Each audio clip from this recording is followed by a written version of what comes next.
You guys made the decision to remodel the house on your own, so why do I have to pay for it? My mother-in-law makes an unreasonable remark. Surprisingly, my husband sides with her. Right, just as you say. What? I'm stunned by his unexpected reply. What are you thinking, honey? I'm Kylie, a 35-year-old busy nurse. My job is quite demanding, but I find it challenging and satisfying. I've been lucky to have someone who has been my main pillar of support, my husband Martin. We went to the same high school and started going out during university. So we have been together for over 15 years, even though we've only been married for about 2 years. Being together for so long, we've grown to understand each other quite well and accept each other's flaws. Sharing a life with him brings a sense of security and peace, and spending time with him is invaluable to me. Despite the happiness in our lives, there is someone who troubles us. My mother-in-law, Julie. She clearly disliked me from the first time we met. Are you the same girlfriend who's been with Martin since college?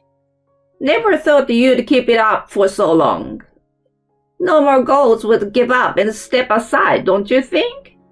You should have let him go.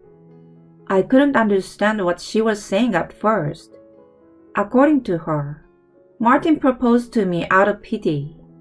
She claimed he was reluctantly tying the knot because it would be awkward to break up after such a long relationship. I was shocked to hear such a thing from someone I met for the first time. Martin was furious at her and lectured her along with his father Dan. Mom, what the heck are you saying? Do you really think I'd marry out of pity? I genuinely love her and want to spend the rest of my life with her. He's right. He's sincere and has his own principles. What you said was disrespectful to Kylie. Scolded by them, she rolled her eyes and looked indifferent. I don't see the point of defending her. So the first meeting ended up being a disaster. When we had dinner with both sets of family, she kept making snide remarks about me and my parents, only to be scolded by her husband and son. Since I had already informed my parents about her, they weren't too surprised, but they were still amazed at the extent of her behavior.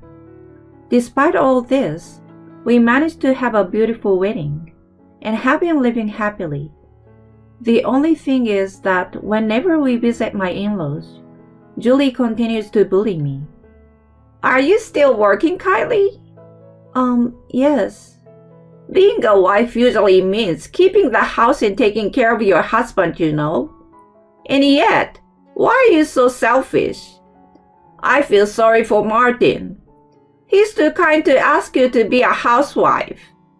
I'm troubled by her unfounded fantasies. Martin and I have been good communication, and when it comes to work, we've agreed to do our best in our own ways. Since he lived alone for a long time, he's able to handle household chores. I have irregular work hours like night shifts, so we lead independent lives. We find time to have meals together and enjoy relaxing moments when our schedules align. That's how we have found the best way for us to be a couple and live happily.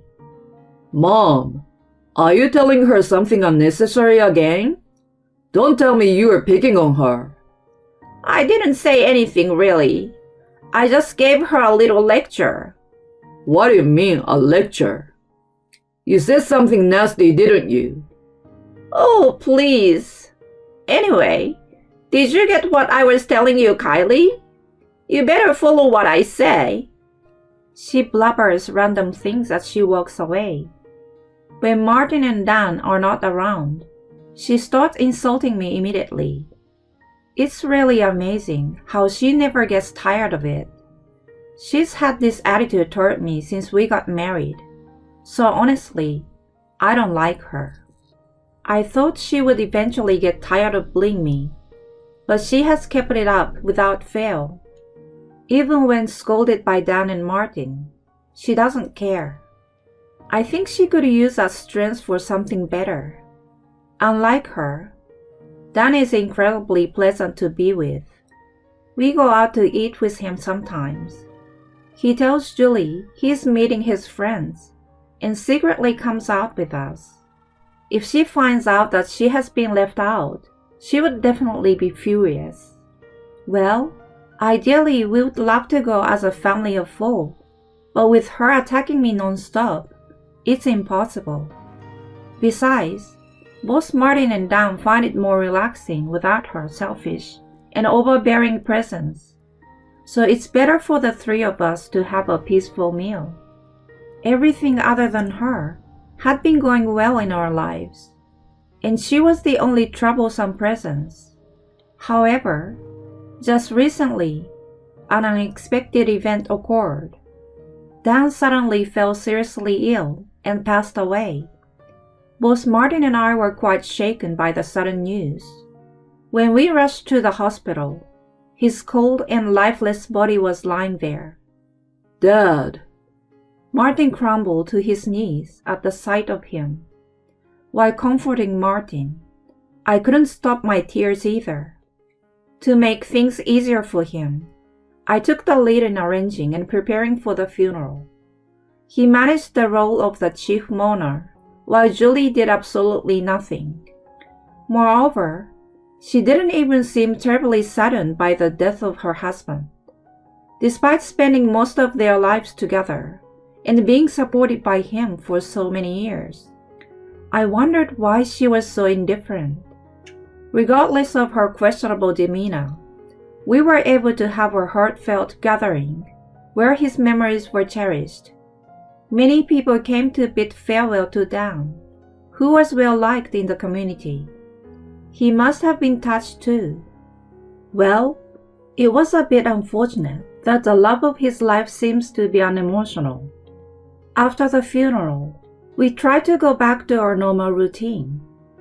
At first, it was difficult to pretend everything was okay, but eventually, I started to become more positive about life. Amidst all that, Julie showed up at our house unannounced. That had never happened once since we got married, so we were a little freaked out. What's up, Mom? Couldn't you give us a heads up before coming? I won't stay long. We reluctantly let her into the house. So what's the deal? Martin asked as I served drinks at the dining table. Then, she made a surprising statement. I want you guys to move in with me. What? We were totally taken aback. What did you just say? Martin asked hesitantly. I'm telling you to move in with me. Why do you have to be so condescending? And why all of a sudden? Well, I'm kind of lonely after your dad passed away, and it's inconvenient in many ways. There's no one to do the heavy lifting, and living alone in a big house makes cleaning a pain. If something happens to me, there's no one to help either. In case of illness or break-in, there's no one to rely on. Well, it might be true, but can we regularly visit you instead? We have irregular work hours, so living together might disrupt your routine and cause trouble for you. Are you saying you don't want to live together? It's not like that, but being told suddenly is inconvenient, you know. We're currently in a rented apartment, and moving to your place would be too far from work. We desperately tried to convince her. As Martin said, being told to move in with her all of a sudden was troublesome. Honestly, her selfishness gave me headaches. No matter what we said, she insisted on staying until we agreed with her. I'm struggling and asking for help, so why won't you help me? Don't you have a heart? She started yelling at us. She had no idea that the more she got upset, the more we became distant. Having said that, we also knew If we continued to resist her, it would become even more troublesome. So we reluctantly agreed with her. She chirped, "Oh, finally! It took too long!" and walked out of our apartment satisfied. Just from that hour-long discussion with her, both of us were totally drained. Thinking about having to live with her was quite depressing. But once we accepted, there was nothing we could do about it. Even if we had refused her, we were sure she would have caused trouble one way or another. We tried to think that it was better to be close by and deal with her immediately. After that, we discussed various aspects of living together until we found a solution. We came to the conclusion of living in a duplex house. When I mentioned the dilemma to my parents, they suggested taking over their house. They were considering moving to the countryside for retirement and had been contemplating whether to renovate the house or rent it out. Since they said it would have been most appreciated if I inherited it, we decided to move into their house. Considering we'd probably have a hard time living with Julie in a single-family house, we thought about remodeling it into a duplex. Also, as I mentioned to her before, my work hours were irregular, so I was concerned about inconveniencing her with late night or early morning comings and goings and daily noises. So splitting the house into two separate residences seemed like the best idea. We explained all this to her at one point. Are you okay with our plan? Martin explained in detail, but she wasn't really listening. Yeah, that's fine. So we can live in a proper house, right? Of course. We'll remodel it. Then there's no problem. I got really worried if it was genuinely okay, but since she said it was fine, I had let it go. Then we proceeded with the construction. After a few months, the house was complete and we moved in. We were very impressed by the aesthetic. Even from the outside, it looked so clean and new, like it was just built from scratch. It's amazing, isn't it? The remodeling was definitely a good idea. We were just in awe of our new residence. Suddenly, we were pulled back to reality by Julie's scream. What the heck is this? Why is it a duplex house? We turned around to look at her, perplexed. She was glaring at us with a terrifying expression. I never agreed to this. The entrances are even separated, so it's not living together. We sighed at her angry complaints. Mom, I checked with you a few times, right? I explained in detail, and now you're complaining? I told you it would be a separate living because our lives are irregular and might cause inconvenience otherwise, right? Well, you might have said something like that, but I don't approve. You did say it was fine. I've confirmed it with you multiple times. This is non-negotiable. Take it or leave it. Faced with Martin's firm stance, she couldn't retort and mumbled something. It seemed like she wasn't entirely convinced, but she reluctantly agreed and went inside her own house. We breathed a sigh of relief. It was really frustrating not knowing when she would explode. It was a good thing we went for a duplex. Even so, she continued to be a bother though. The doorbell rang repeatedly. It was undoubtedly her. What's up, Julie? I came to eat dinner. Huh? I forgot to go to the supermarket. It's still 7, so it's still open, you know. Come on. If I go now and make dinner, it will be pretty late, right? I thought having yours would be better than nothing. Why did she have to say it like that? What are you having? Beef stew, but that sounds perfect. I will help you finish it rather than let it go to waste. She forced herself into the house. Then she plopped down on the sofa without hesitation and changed the TV channel on her own. I'm starving, so get it ready soon. Martin won't be home until 8, so I will be waiting until then. No way! I can't wait that long. Just prepare it for me first. She got upset like a child. I reluctantly prepared stew for her and set it on the table. She sat down and ate it while keeping her eyes on TV. As expected, there were no words of gratitude from her. She finished it in no time and then sat back on the sofa to watch TV. I sighed as I cleared her dishes. She was like an ill-mannered child.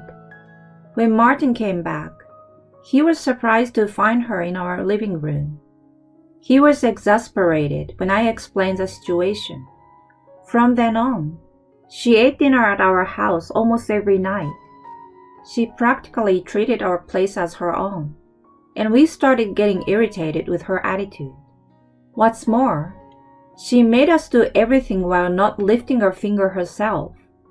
Not only house chores, but she didn't contribute a penny to that remodeling cost, even though we discussed splitting. Also, she ate at our house every day, but she didn't pitch in for groceries.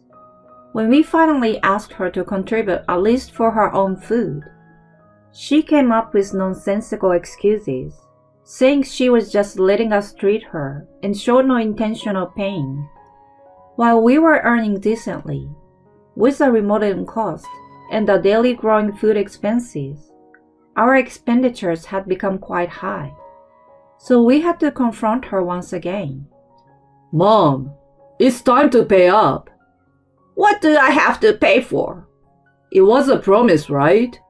We agreed to split the remodeling cost. It's been a few months since we moved in, but you haven't paid a dime. When Martin pressed her, she got defensive. You guys made the decision on your own, right? So why do I need to pay? I didn't agree to a duplex house to begin with. She made unreasonable claims. Then, to my surprise, he sided with her. Yeah, you're right. What? I was stunned by his unexpected reply. Sorry, Mom. When he apologized, she put a smug look on her face. No worries, if you understand. Just be more careful from now on. I wasn't satisfied, but he grabbed my hand, and we left her house. Hey, what are you thinking? Back at our place, I questioned him. What if we sell this house? But if we do that, your mom won't have a place to live. Don't worry about her anymore. If she wants to do whatever she wants, let her do it alone. Let's live just the two of us. His idea shifted my thoughts in that direction. You were so right. We've been too accommodating to her for too long. I've had enough. We quickly prepared to move, starting with finding an apartment for the two of us. We didn't mind renting again, and it didn't have to be spacious. We compared our non-negotiable conditions and found a suitable property. We promptly signed a lease to be able to move in any time. We put the house on the market, packed our belongings, and were ready to go. Meanwhile, Julie had no clue what was going on. We kept it a secret until the last minute to trouble her. Soon after, the moving company arrived and started loading our belongings. Then, Julie rushed over in a panic. What in the world is going on? Are you guys moving? Yeah, we are. Then there's no point. What am I supposed to do alone? You are still healthy. You can live alone. We are cutting ties with you, Mom. What are you saying? You can't do such a thing.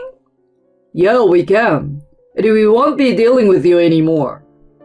When he firmly stated, she got angry and defiant.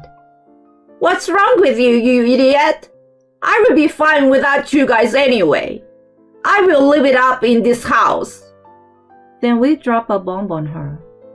What are you talking about? We've already put this house on the market. What? The owner is moving, so it's obvious, isn't it? Wait a minute, Martin. So I will have to leave too? Yeah, but if you buy the house, you can stay. Right, honey? Sure. Would you like to buy my house? What do you mean by your house? Looks like you haven't been listening at all. This house was originally my family house. I inherited it and remodeled it. Really? So I have the right to sell it. Of course, you will have to leave too. If you try to remain, I will have you arrested for trespassing. Oh no. She finally seemed to understand her situation.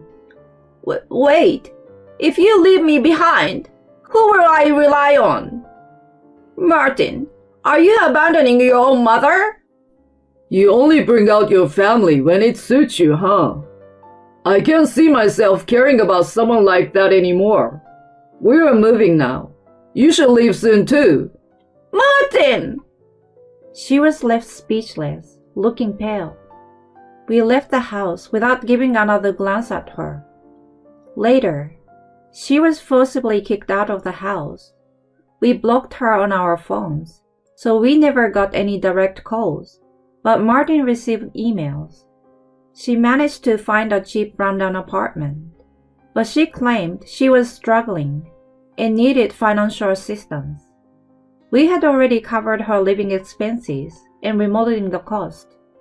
We cut ties when we left, so we didn't need to be involved anymore. He deleted the emails and marked her address as spam. We heard from her relatives that she was accumulating debts and seeking financial help, but we told them not to engage and explained that we were no longer connected. She's shut out by everyone, and no one knows how she's doing now. We decided to forget about her and focus on our lives. We plan to prioritize each other and live happily from now on.